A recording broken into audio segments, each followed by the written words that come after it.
Oke, shalom. Selamat pagi semuanya. Kita bersyukur, berterima kasih pada Tuhan. Pagi hari ini kita boleh bangun dengan tubuh yang diberkati, dengan kekuatan kesehatan yang baru yang datang daripada Tuhan. Kita bersyukur, kita berterima kasih semua karena kebaikan dan kasih setia Tuhan yang terus Tuhan nyatakan dalam hidup kita. Semakin hari kita mau semakin melekat di dalam Tuhan. Semakin hari kita terus kuat di dalam Tuhan, dalam kasih karunia-Nya, di dalam kekuatan kuasa-Nya. Kita bersyukur, kita berterima kasih pada Tuhan pagi hari. Bapa, kami bersyukur, kami berterima kasih kepadamu. Kalau pagi hari ini kami boleh bangun lagi dengan tubuh yang diberkati, dengan kekuatan kesehatan yang baru yang datang daripada-Mu. Terima kasih buat hari baru yang Kau jadikan bagi kami. Terima kasih buat kesempatan hidup satu hari lagi yang Kau beri bagi kami.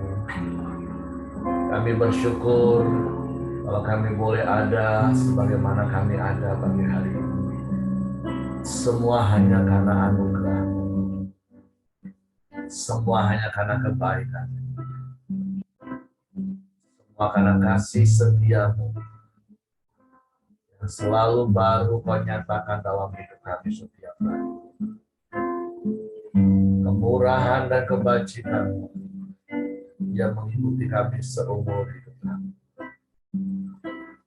Sungguh hati kami limpah dengan ucapan syukur kepada-Mu, dan mulut kami penuh dengan pujian pengagungan kepada-Mu.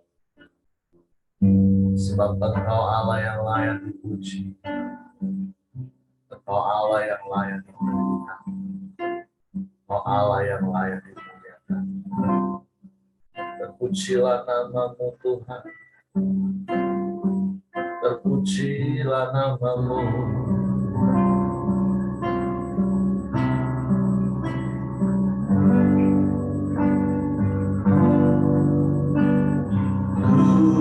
Tuhanku rindu masuk dalam hadirat-Mu. Jiwaku menanti, bawaku mendekat kepadamu dalam kemuliaan yang kudus. Tuhan, kami rindu akan Engkau. Tuhanku rindu masuk dalam hadirat-Mu. Jiwaku menanti,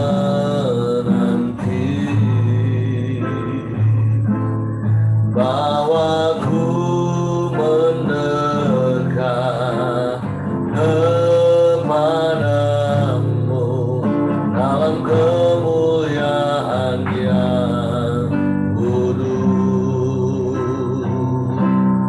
Ku nanti Engkau Allah kuasa dalam kemuliaan yang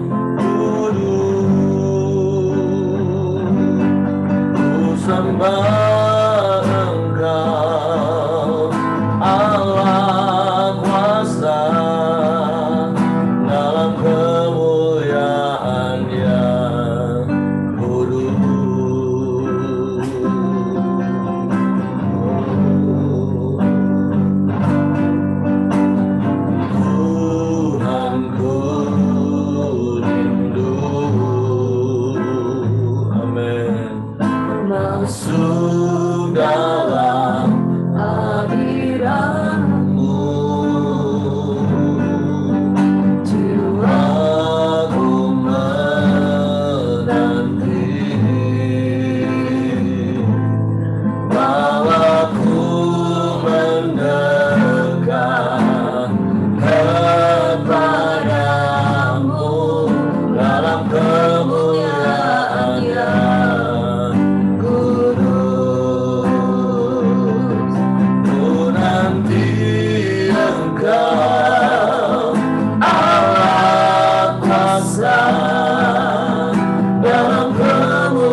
kuasa dalam kemuliaan-Nya kudus. Tuhan, kami rindu akan Engkau. Tuhanku rindu ya masuk dalam hadirat-Mu. Amin. Jiwaku menanti, bawaku mendekat kepadamu dalam kemuliaan yang kudus. Ku nanti Engkau Allah kuasa dalam kemuliaan yang kudus. Ku sembah Engkau Allah kuasa dalam kemuliaan yang kudus. Ku nanti Engkau, ku nanti Engkau Allah kuasa dalam kemuliaan yang kudus. Ku sembah Engkau Allah kuasa dalam kemuliaan yang kudus. Sekali lagi katakan, ku nanti Engkau, ku nanti Engkau Allah kuasa dalam kemuliaan yang kudus. Ku sembah Engkau Allah kuasa dalam kemuliaan yang kudus. Dalam kemuliaan yang kudus. Dalam kemuliaan yang kudus.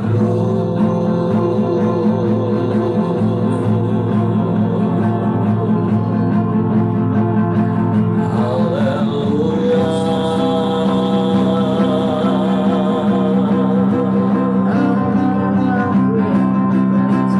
Terpujilah nama-Mu.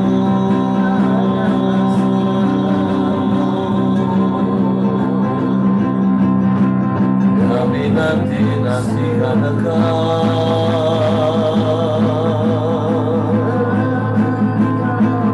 sebab hanya Engkau segalanya.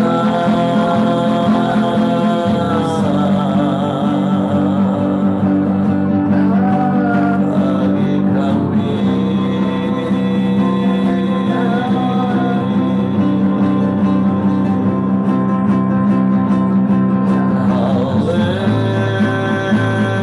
haleluya.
Hanya kepadamu lah hati kami percaya,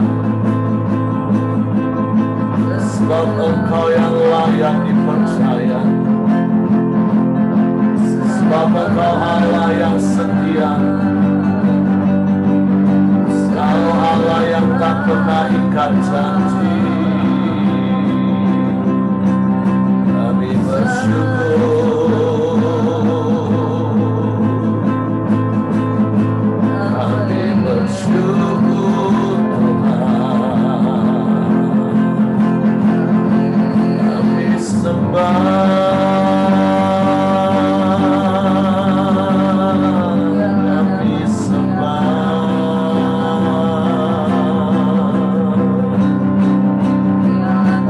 terpujilah namamu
Immanuel yang beserta dengan kami.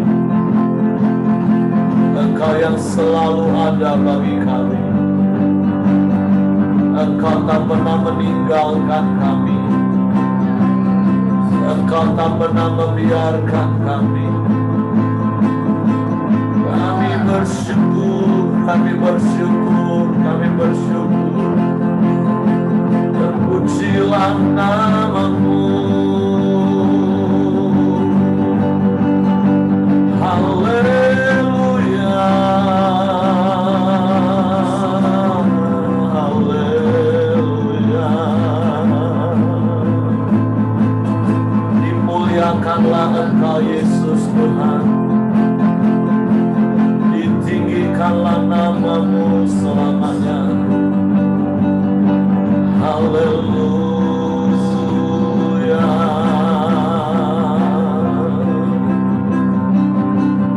Haleluya. Haleluya.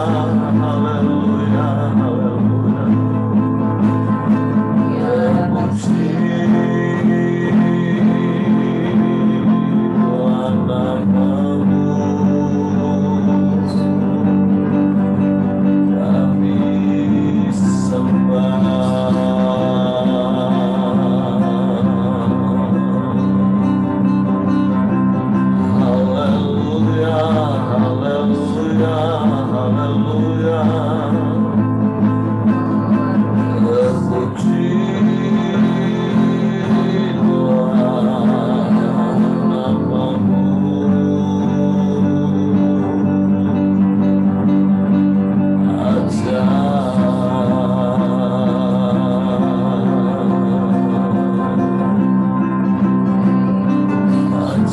Kami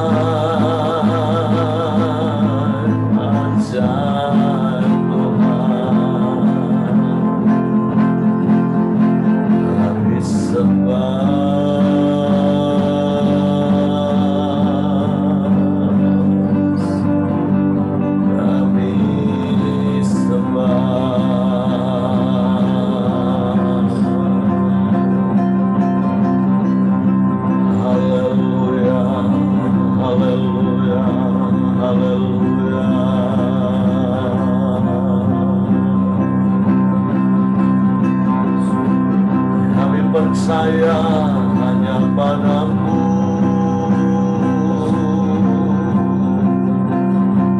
Sebab Engkau Bapa yang setia, Bapa yang mulia,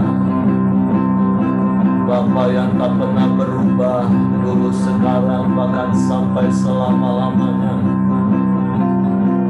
Terpuji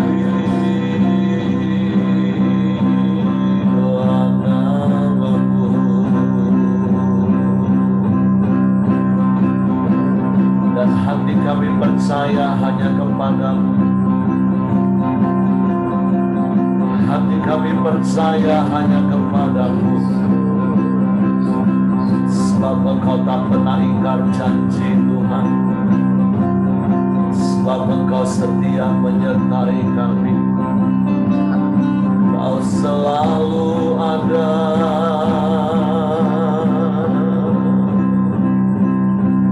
Bahkan saat kami tak melihat jalan di depan kami, kami percaya sesungguhnya Engkau ada bersama kami.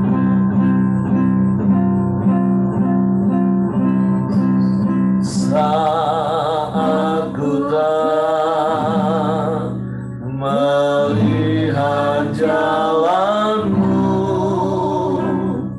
saat ku tak mengerti rencana-Mu, namun tetap ku pegang janji-Mu, pengharapanku hanya padamu. Saat ku tak melihat jalan-Mu Tuhan, saat ku tak melihat jalan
tetap percaya padamu Tuhan.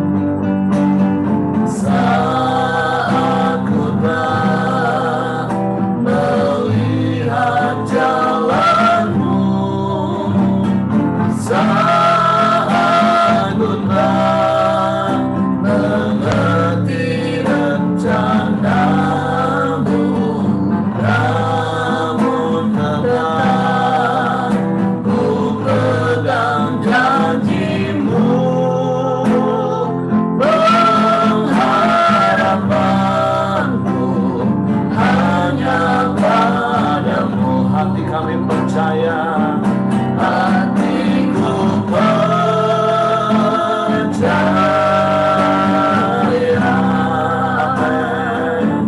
hatiku percaya, hatiku percaya,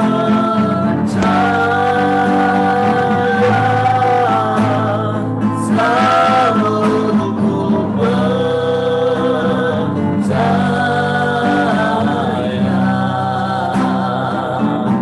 hatiku percaya, hatiku percaya,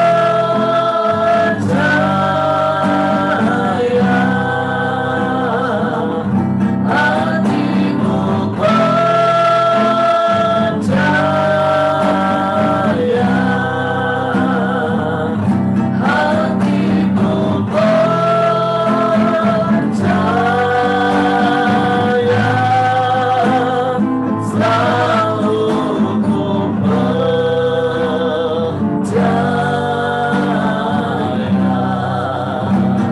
selalu ku percaya,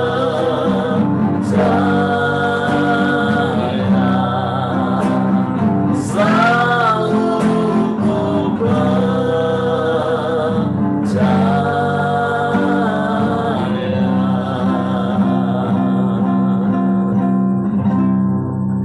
Ini yang menjadi ungkapan hati kami.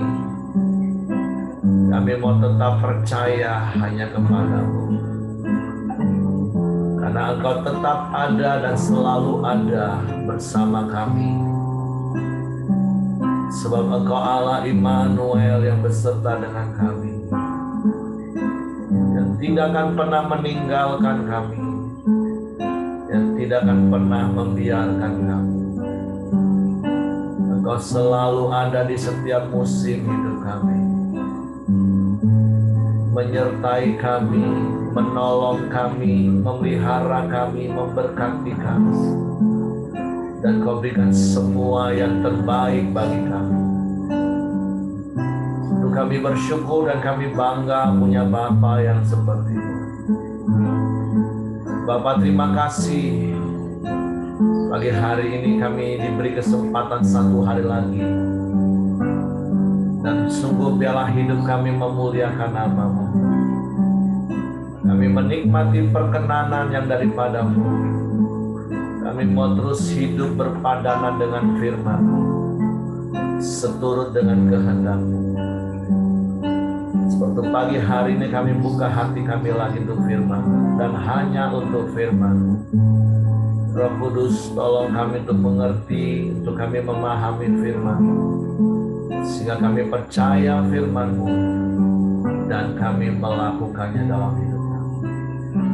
Dalam nama Yesus Tuhan, kami sambut firman-Mu pagi hari ini. Haleluya, haleluya, haleluya. Amin. Oke, silakan Pak Ramli. Baik, terima kasih Pak Heri. Selamat pagi Bapak Ibu Saudara semua.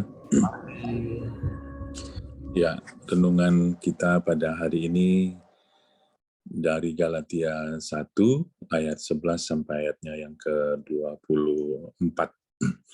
Saya akan bacakan bagi kita. Perikop ini berjudul Bagaimana Paulus Menjadi Rasul. Saya akan bacakan.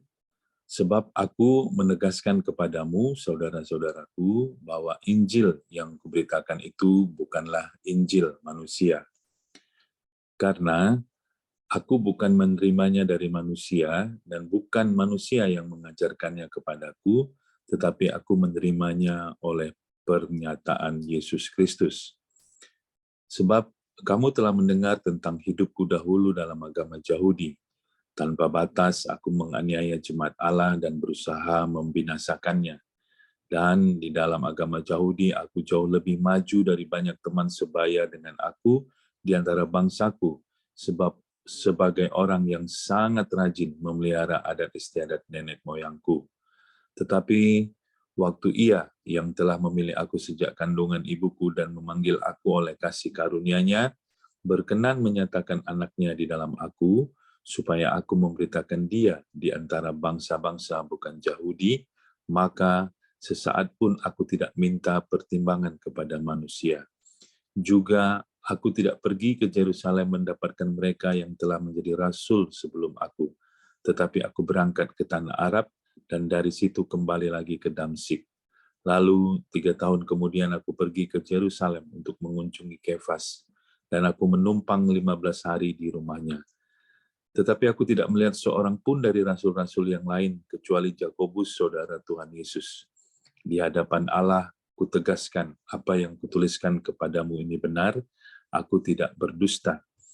Kemudian aku pergi ke daerah-daerah Syria dan Kilikia, tetapi rupaku tetap tidak dikenal oleh jemaat-jemaat Kristus di Judea. Mereka hanya mendengar bahwa Ia yang dahulu menganiaya mereka sekarang memberitakan iman yang pernah hendak dibinasakannya, dan mereka memuliakan Allah karena aku. Ya, jadi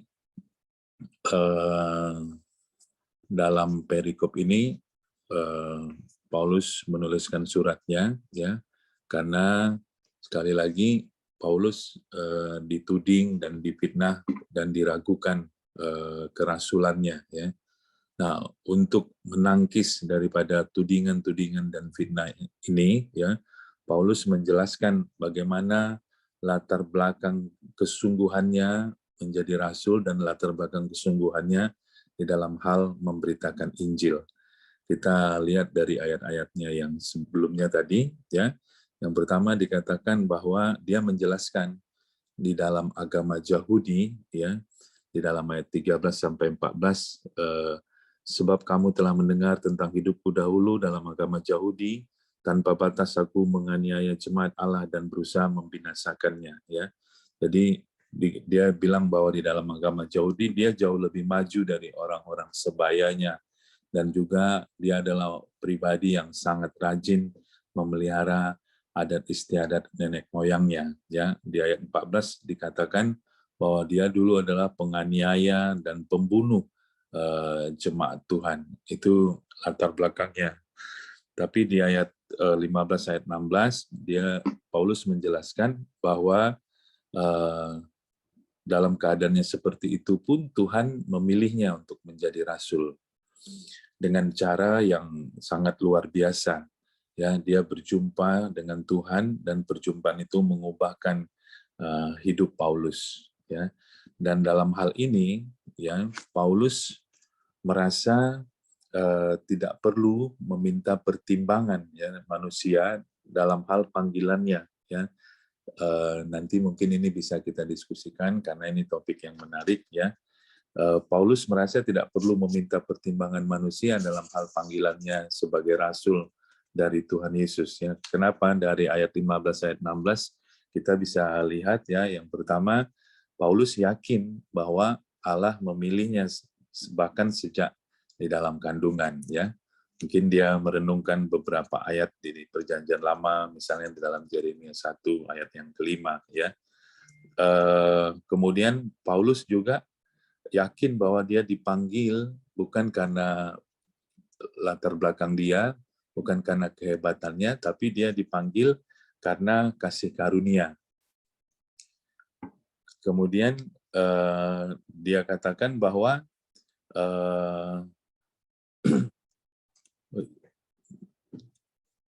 Yesus berkenan menyatakan pribadinya di dalam kehidupan Paulus, ya.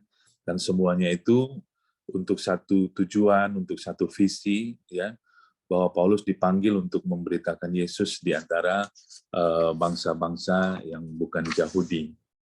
Nah, Jadi Paulus menjelaskan alasan untuk tidak meragukan kerasulannya kepada jemaat, ya.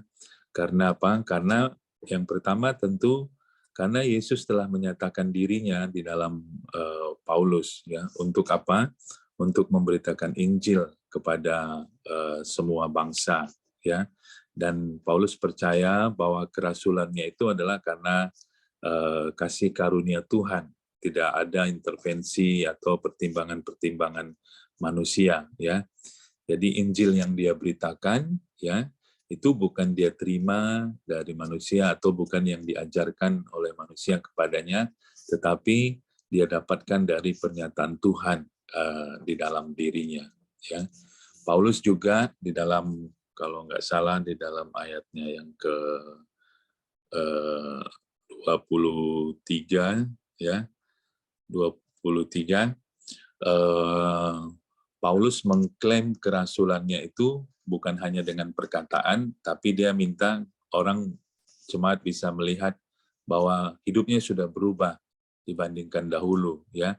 Jadi dia nggak perlu berkata panjang lebar, ya. Dia cukup mengatakan bahwa lihatlah sekarang, dulu aku pembunuh orang percaya, tapi sekarang aku adalah orang-orang yang memberitakan Injil kepada orang-orang yang bukan Yahudi. Nah, pelajaran praktis apa yang bisa kita pelajari dari perikop ini? Yang saya dapatkan, yang pertama adalah sama seperti Paulus, ya, Bapak Ibu, kita perlu mengenali panggilan Allah di dalam kehidupan kita, ya. Ayat yang 16 sekali lagi saya bacakan, yang berkenan menyatakan anaknya di dalam aku, supaya aku memberitakan dia di antara bangsa-bangsa bukan Yahudi. Dalam ayat ini jelas bahwa Paulus sungguh mengenali panggilannya di dalam Tuhan. Nah, tentu pagi ini menjadi renungan bagi kita, ya. Sudahkah kita mengenali panggilan Allah, ya, di dalam kehidupan kita masing-masing? Tentu kita tahu secara umum, ya, panggilan kita adalah untuk memberitakan kabar baik, untuk memberitakan Injil, tetapi ya kita juga punya tanggung jawab, ya, punya panggilan sebagai seorang suami, sebagai seorang istri, sebagai seorang pekerja di tempat kita bekerja, sebagai seorang pelayan, ya, sebagai sebagai seorang dokter, ya, kita semua punya panggilan-panggilan khusus di dalam hidup kita yang kita perlu kerjakan, ya. Di dalam ayat 22 dan 23 di sana dijelaskan bahwa mengetahui dan mengenali panggilan kita, ya, itu akan mengubah kelakuan kita, itu akan mengubah hidup kita, ya. Jadi tadi dikatakan bahwa tuduhan kepada Paulus itu bisa dibungkam oleh gaya hidup Paulus itu sendiri, ya, yang telah berubah total, ya. Jadi mengenali panggilan itu membantu kita untuk mengubah arah hidup kita, mengubah gaya hidup kita secara total, ya. Saya mengutip kata-kata yang bijak, ya, bahwa kata-kata tidak pernah membuktikan apa-apa, hanya perbuatan atau tindakan yang bisa menyuarakan kebenaran menjadi nyata, ya. Jadi kalau sekedar kata-kata, ya, pengajaran, ya, sana sini itu belum membuktikan apa-apa, tapi perbuatan kita, tindakan kita, aksi kita, itulah yang dapat menyuarakan kebenaran menjadi kenyataan, ya. Mungkin sedikit cerita kecil di Muara Bungo tentang PAUD kita, ya. Kita kan sudah membuka PAUD dengan berbagai argumentasi, ya, dengan berbagai pendapat sana sini, ya, dan akhirnya kita sepakat untuk tetap mengusung PAUD ini sebagai PAUD Kristen, ya, bukan PAUD umum yang dengan tegas punya visi untuk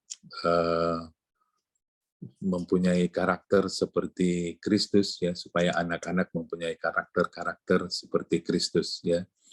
Nah, tentu saja ini punya tantangan sendiri karena populasi orang Kristen juga tidak begitu banyak di Bungo. Kemudian PAUD Kristen juga sudah lumayan banyak, ya, di Bungo. Beberapa gereja sudah buka, ya. Tapi akhirnya kita sepakat, ya, untuk tetap mengusung PAUD ini menjadi PAUD Kristen, bukan PAUD umum, ya. Tetapi puji Tuhan, ya, dari anak-anak yang mendaftar tetap aja ada orang yang non Kristen, ya, yang mendaftarkan diri, tentunya dengan surat perjanjian, ya. Kita sudah menyiapkan surat perjanjiannya. Ketika ditanya, ya, orang tuanya kenapa mau menyekolahkan anaknya di sekolah yang notabene ini kan sekolah Kristen. Nah, ibu daripada anak ini cerita, saya juga pada mulanya ragu, tapi ketika saya tanya suami saya, katanya menurut cerita guru-guru, ya, nggak apa-apa, masukkan aja situ anak kita. Itu kan punyanya Dokter Ramli. Dokter Ramli itu orang baik, katanya. Nah, selidik punya selidik, ya, ternyata neneknya anak ini atau orang tua dari bapaknya itu ternyata itu pasien saya, ya. Mungkin dia kenal, ya. Jadi nggak apa-apa, itu aman lah itu, kata suaminya, ya. Maka jadilah anak itu sampai sekarang bersekolah di PAUD kita, ya. Jadi kita memang tidak pernah tahu, ya, seberapa jauh apa istilahnya, gema kesaksian kita itu bisa terdengar ke orang-orang, ya. Tapi yang penting bagi kita adalah terus melakukan perbuatan-perbuatan yang baik di dalam kehidupan kita. Kita bersyukur, ya, PAUD di Bungo, ya, juga pelan-pelan sudah membawa orang tua murid, ya, untuk dapat beribadah ke tempat kita, ya. Jadi ada salah satu murid yang kedua orang tuanya kemarin sudah mulai beribadah di tempat kita. Jadi kita bersyukur, ya, kita tetap konsisten pada panggilan kita mau praktekkan panggilan kita, dan biarlah Tuhan yang bekerja selanjutnya di dalam hal itu, ya. Saya ingin bukakan salah satu ayat yang dikhotbahkan hari Minggu yang lalu, di dalam Efesus 2, ayatnya yang ke-10, dikatakan, karena kita ini buatan Allah, diciptakan dalam Kristus Yesus untuk melakukan pekerjaan baik yang dipersiapkan Allah sebelumnya Ia mau supaya kita hidup di dalamnya, ya. Nah, inilah tujuan hidup kita, ya.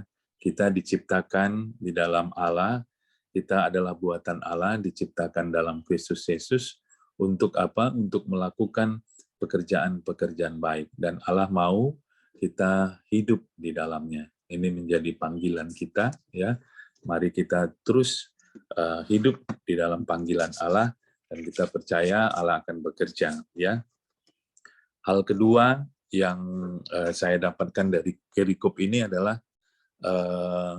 Paulus, walaupun, ya, banyak orang yang mungkin meragukan kerasulannya, meragukan panggilannya, tetapi ada hal yang menarik, dia fokus melakukan panggilannya, ya. Dia fokus melakukan bagian dia.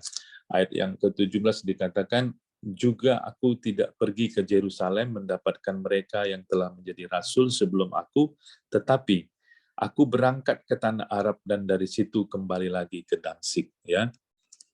Ketika mendapatkan panggilan daripada Tuhan, Paulus tidak merasa perlu, ya, bertanya kepada rasul-rasul lain untuk mendapatkan peneguhan-peneguhan.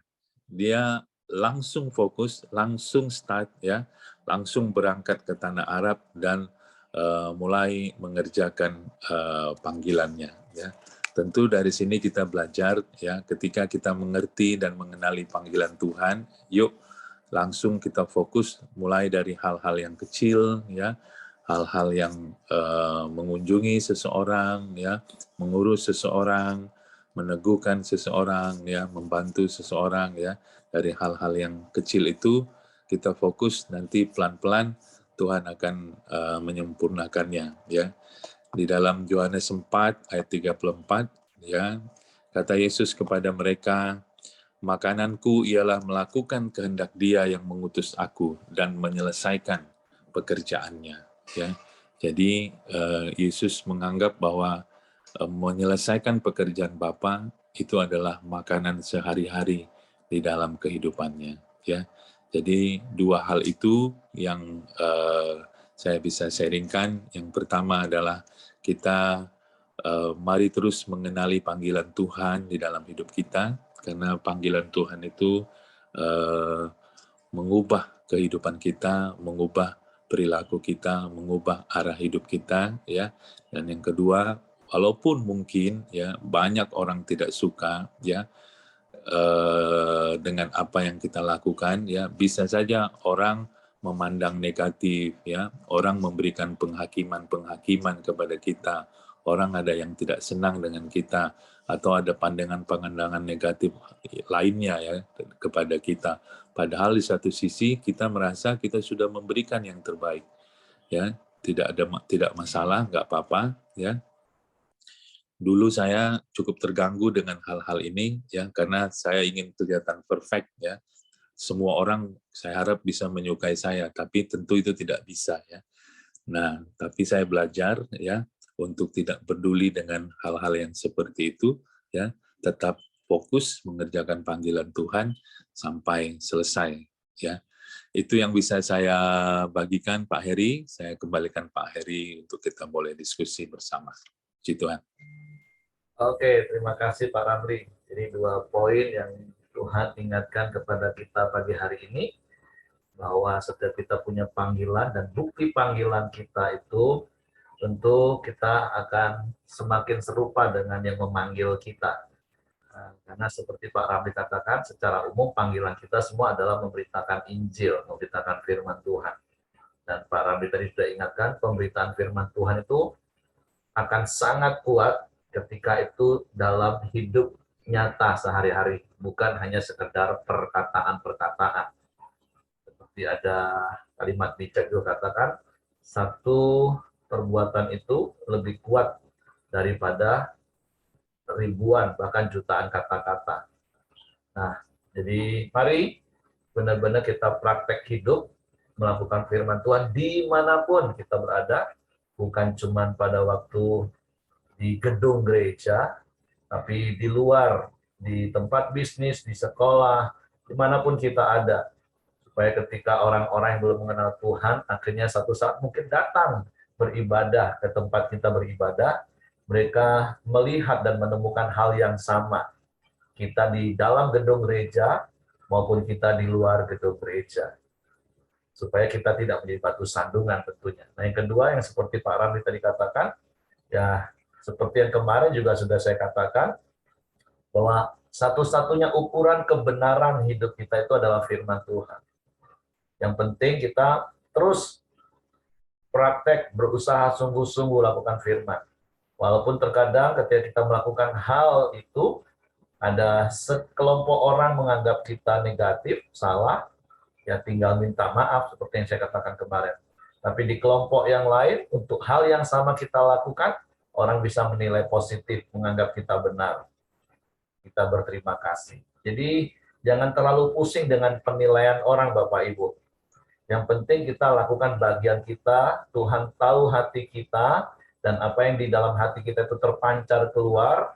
Nah, tentu respon orang bisa berbeda-beda dengan apa yang kita lakukan. Tapi sekali lagi ukuran kebenaran kita adalah firman Tuhan. Oke, jadi seperti Pak Ramli tadi katakan, mungkin Bapak Ibu ingin menambahkan sesuatu, mendapatkan hal-hal yang menarik dari apa yang Pak Ramli sampaikan. Apalagi seperti Pak Ramli tadi katakan, tidak perlu pertimbangan manusia, dalam hal ini Paulus tentunya, dan tidak perlu peneguhan, karena Paulus yakin betul akan panggilannya. Nah, bagaimana dengan Bapak Ibu?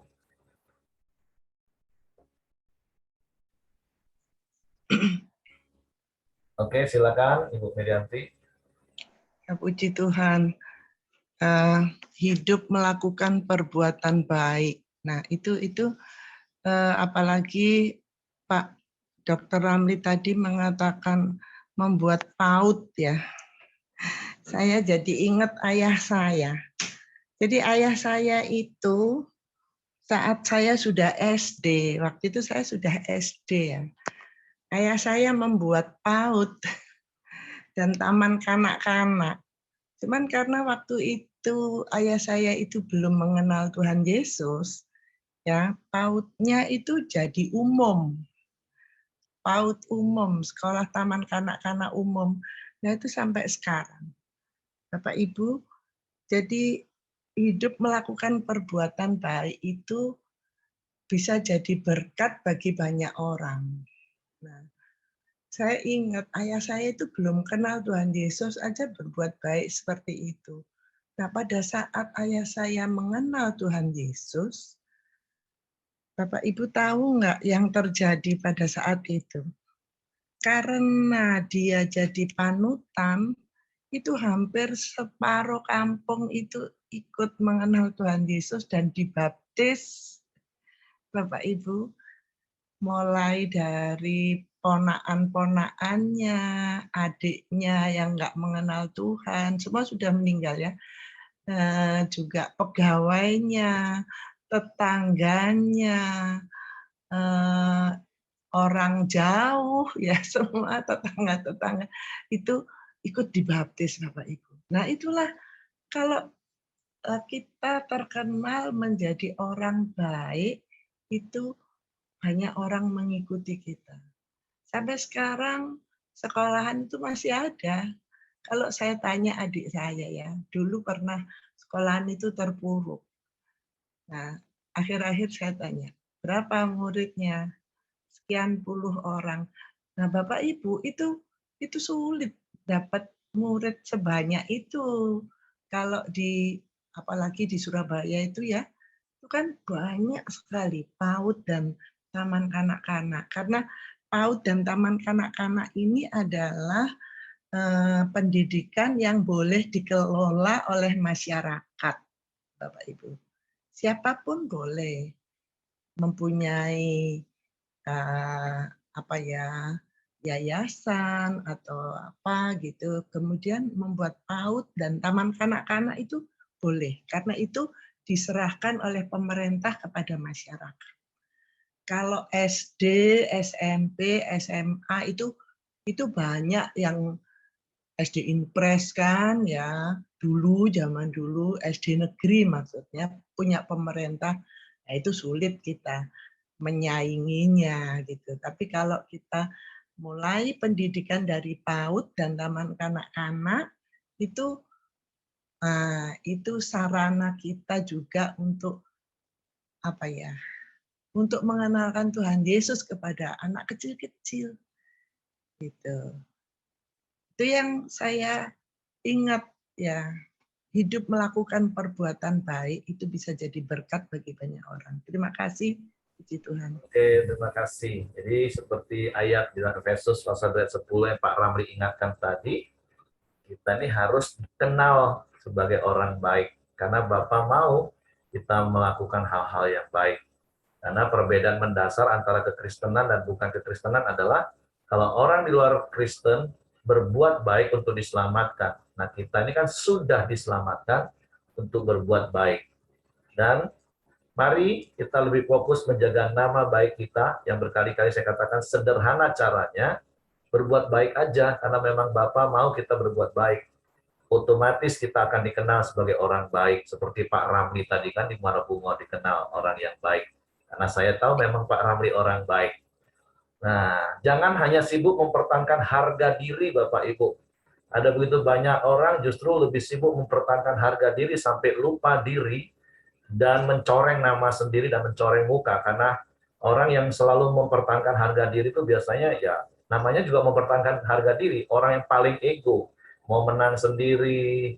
Waduh, jangan lagi lah Bapak Ibu ya. Seperti yang berkali-kali saya katakan, harga diri kita ini sudah dibayar lunas di kayu salib. Tidak usah sibuk mempertahankan harga diri.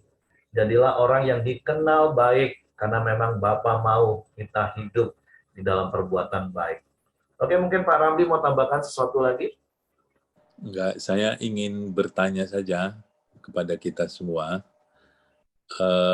Paulus ini kan ketika mendapat panggilan, dia begitu yakin dengan panggilannya sehingga dia merasa tidak perlu menanyakan kepada orang lain, pada rasul-rasul, ya. Nah, bagaimana pandangan Bapak Ibu terhadap sikap Paulus ini? Apakah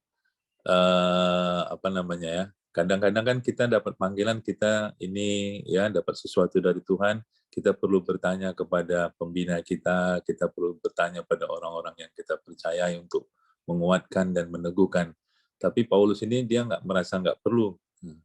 Gimana kira-kira? Oke, Bapak Ibu, ada yang mau memberi tanggapan? Boleh ya. Jadi begini, Pak Dokter. Waktu Paulus dipanggil Tuhan, itu memang tanda-tandanya sangat ajaib. Ya, sangat ajaib.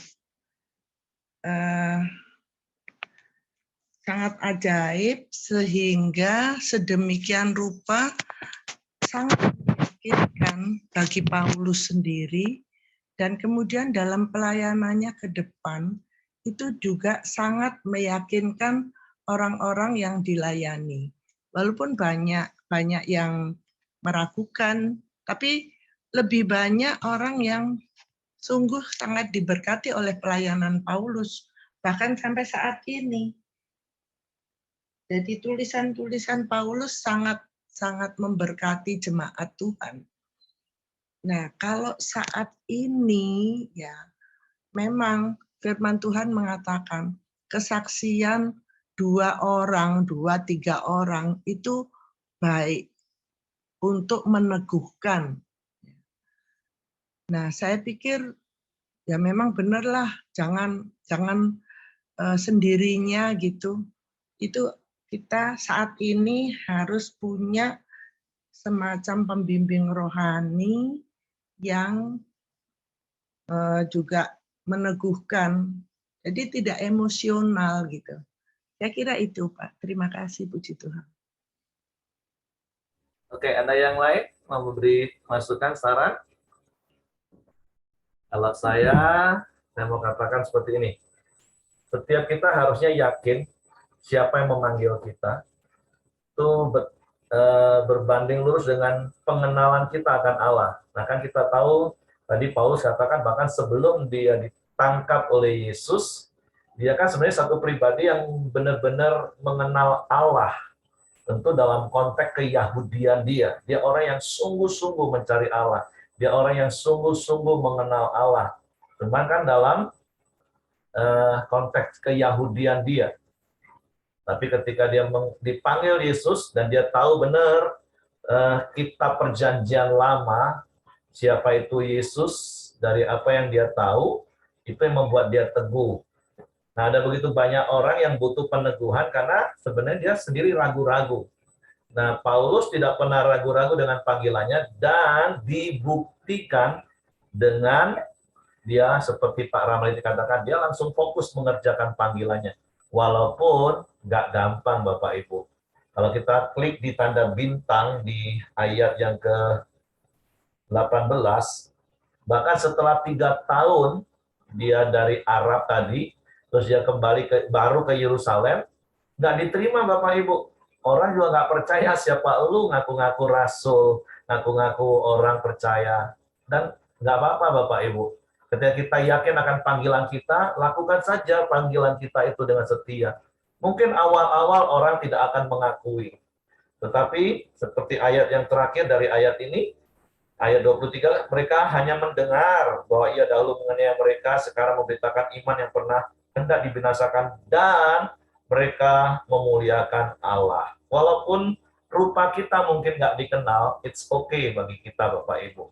Yang penting kita yakin panggilan Tuhan itu adalah mengerjakan kehendak Bapa, lakukan saja. Kalau Bapak Ibu kenal Tuhan sungguh-sungguh, pasti akan lakukan. Nah, tapi kalaupun sekarang Karena ragu-ragu boleh minta peneguhan, nggak masalah juga Bapak Ibu. Tapi karena Paulus kan pribadi yang benar-benar mengenal Allah, baik dalam konteks keyahudiannya sebelum dia percaya kepada Yesus, yang justru ajarannya dia aniaya sebelumnya, tapi ketika dia mengalami perjumpaan, itu karena dia sudah mengenal siapa itu Tuhan sesungguhnya. Nah, sehingga dia yakin akan panggilannya, dan dia langsung kerjakan. Walaupun tentu sekali lagi nggak gampang, nggak langsung diakui, nggak langsung, bahkan ketika dia sudah melakukan banyak hal, orang juga nggak kenal mukanya Paulus yang mana. Orang cuma dengar cerita apa yang Paulus kerjakan. Jadi kan memang kita bukan mau jadi selebriti yang mau dikenal orang, Bapak Ibu. Jadi lakukan saja panggilan yang Tuhan kerjakan dalam hidup kita. Kalau diteguhkan ya puji Tuhan, enggak juga nggak apa-apa, lakukan saja. Sampai benar-benar ada satu titik promosi dari Tuhan itu akan muncul, dan kita akan dikenal sebagai orang-orang yang mengerjakan panggilan. Nah, jadi bagi saya, ya dalam kasus-kasus tertentu seperti Paulus, nggak butuh peneguhan juga nggak apa-apa. Tapi itu tadi, kita akan fokus berjalan. Nah, tapi perlu teman, karena akhirnya waktu, kalau kita klik di ayat itu tadi katakan, semua orang nggak terima, tapi ada Barnabas juga yang menerima. Barnabas yang akhirnya meneguhkan, walaupun mungkin dalam konteks Paulus yang tidak meminta peneguhan, tapi Barnabas yang juga mengenal dan menerima pesan Tuhan, Barnabas yang meneguhkan seperti itu Bapak Ibu. Jadi bagi saya dua-duanya it's okay sih Pak Ramli. Tapi kalau kita mengenal Tuhan, begitu kita kenal panggilan kita, lakukan saja. Dan pasti Tuhan dipermuliakan. Oke Pak Yosia mau tambahkan? Ibu Dorcas? Iya Pak Heri, kalau saya melihat sih kadang memang setuju ya, memang harus ada yang membapai kita, yang harus punya mentor ya begitu ya. Karena saya melihat juga ada banyak orang tua rohani ya, yang awalnya dulu waktu saya awal-awal ikut pelayanan ya, saya melihat dia buka pelayanan itu pakai tempat-tempat yang ilegal begitu ya. Karena itu lahannya nggak jelas, itu milik pemerintah, milik perusahaan atau milik siapa begitu ya. Kita waktu itu sih satu gereja menjudgment dia tuh salah gitu loh. Karena kenapa harus melanggar hukum begitu ya. Tapi berjalannya waktu setelah 10 tahun, 15 tahun malah berbalik gitu loh. Yang benar justru dia gitu loh. Karena yang namanya pekerjaan Tuhan, kadang kita melihat kok jadi melanggar hukum ya. Sebenarnya bukan melanggar hukum sih ya. Tapi itu memang hukum-hukum, aturan-aturan yang dibuat oleh manusia.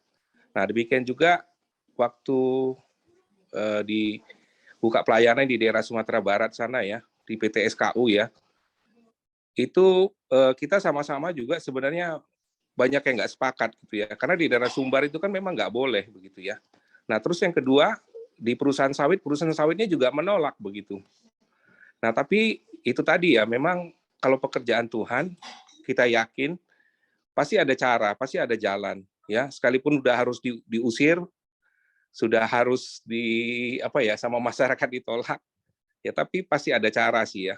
Nah, itu yang memang tadi dibilang ya, mungkin untuk hal-hal seperti itu kita nggak perlu minta pertimbangan masyarakat setempat, nggak perlu minta mungkin ada teman-teman juga yang menolak ya, tapi harus jalan terus begitu ya. Yang paling penting sih kita mengandalkan Tuhan lah ya. Mungkin itu Pak Heri.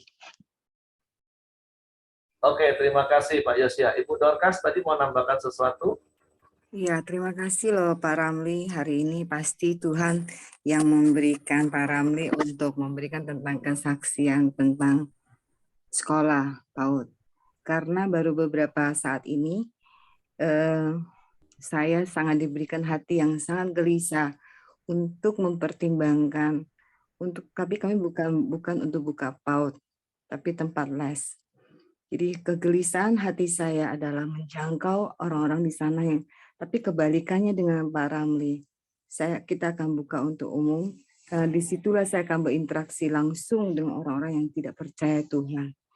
Tapi memang kalau waktu justru saya sharekan ke teman-teman pelayanan, mereka punya keraguan. Wajar, punya kekhawatiran. wajar. Punya ketakutan juga wajar. Tapi kalau kegelisahan yang besar itu Tuhan berikan, ada resiko yang harus ditanggung. Mungkin di depan kalau memang dipikir dengan segala peraturan, dengan segala pengalaman-pengalaman yang ada yang mungkin pernah terjadi yang buruk, mungkin lah. Tapi kalau kegelisahan yang Tuhan berikan di hati untuk tetap lakukan sebagai ketaatan di hadapan Tuhan, ya memang harus dilakukan. Tentunya dengan hati yang terus bersandar sama Tuhan untuk kami gitu loh. Jadi waktu Bapak siarkan itu, saya langsung titak gitu loh. Kami harus segera lakukan gitu loh. Jadi terima kasih, dan aku juga percaya seperti yang Paulus lakukan itu, yang seperti sering aku bilang, sebenarnya Paulus itu menjadi satu saya punya inspirasi juga. Tuhan sebenarnya sebanyak menanamkan hidup Paulus itu, walaupun jauh dalam hidup dia seperti saya, tapi banyak hal yang Tuhan ajarkan hidup saya seperti Paulus. Yang tadi pertanyaan tadi memang sangat tajam ya Pak Ramli diberikan kepada kita, karena sebenarnya kita lebih sering mau jaga aman. Sisi yang jaga aman itu bertanya, memang itu wajar juga. Tapi waktu memang setiap kali ada panggilan atau ada sesuatu yang harus dikerjakan dengan langsung saja, itu pastilah kita memang sudah mengalami kedekatan dengan Tuhan. Aku yakin dan aku juga mengalami itu. Memang tanpa pertimbangan juga, seperti saya lakukan penginjilan yang banyak hal orang yang tidak setuju, saya hanya bilang sama papa saya mau lakukan ini sendiri. Saya tidak meminta pertimbangan dengan papa saya, karena saya yakin yang saya lakukan di hadapan Tuhan. Saya tahu akan di depan saya ngomong sama teman saya juga, teman saya bilang, kamu pasti di depan akan dimusuhi. Saya tahu saya akan dimusuhi. Tetapi kalau kegelisahan yang memang saya tampak sebelum saya lakukan, tidak bisa. Saya mengerti itu kegelisahan yang harus dijalankan sebagai bentuk ketaatan saya di hadapan Tuhan. Dan saya yakin juga sebagian orang yang dipanggil Tuhan untuk kerjakan, memanglah kita harus jalankan. Kadang-kadang justru kita bertanya kiri dan karena itu justru membuat kita runtuh. Bisa juga, memang semua itu bisa terjadi. Itu yang dari saya. Thank you. Oke, terima kasih Bu Dorcas. Jadi seberapa dalam kita mengenal Tuhan secara pribadi, itu akan membuat kita mengenal panggilannya dengan jelas, tanpa butuh pertimbangan orang. Karena terkadang seperti Bu Dorcas katakan, pertimbangan orang, apalagi kalau orang itu nggak mengenal Tuhan, hanya berdasarkan logika, apalagi orang-orang yang terbiasa hidup dalam ketakutan dan kekhawatiran, itu bisa meruntuhkan panggilan dalam hidup kita. Jadi sekali lagi, sedalam apa kita mengenal Tuhan, maka seteguh itulah kita akan mengenal panggilannya, dan kita akan lakukan bersama dengan Tuhan. Dari hal-hal yang kecil, lakukan saja bagian kita, tapi tentu dengan berjalannya waktu, nanti seperti Pak Yosya tadi katakan, bahkan ya perjalanan Paulus, nanti Tuhan akan kirimkan orang-orang yang meneguhkan panggilan itu, seperti Barnabas, dan tentu yang lain-lain meneguhkan pelayanan Paulus. Tapi tentu yang utama meneguhkan pelayanan kita itu adalah Tuhan, terus perbuatan nyata yang kita lakukan dalam panggilan itu.